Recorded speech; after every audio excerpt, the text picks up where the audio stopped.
Les associations villageoises d'épargne et de crédit avec de la région de la Mé, au premier rang de la campagne pour l'élimination des violences faites aux femmes et aux filles.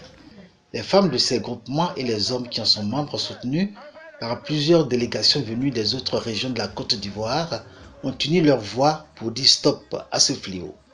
Les violences faites aux femmes et aux filles, selon CARE International et ses partenaires, co-initiateurs de cette mobilisation pour les 16 jours d'activisme, contrarient les efforts faits pour conduire les femmes et les filles à l'autonomisation.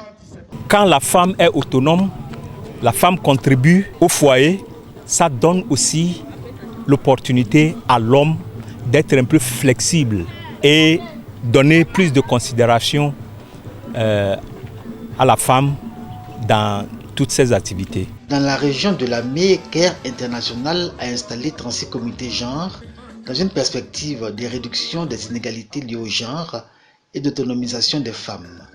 Une initiative aujourd'hui porteuse et illustrée par l'émergence dans les zones de production de cacao des associations villageoises d'épargne de crédit avec. Entre inclusion financière et capacité à se prendre en charge, les femmes réclament aujourd'hui le droit à l'égalité homme-femme.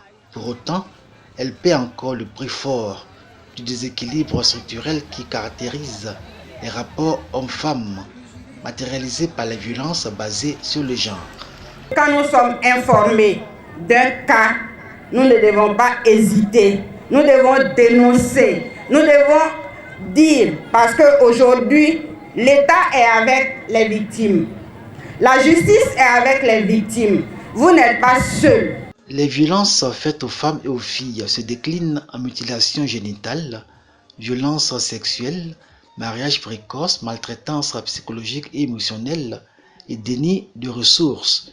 Des pratiques qui portent atteinte aux droits fondamentaux des femmes, devant lesquelles la communauté est appelée à agir avec vigueur et véhémence au nom de la solidarité.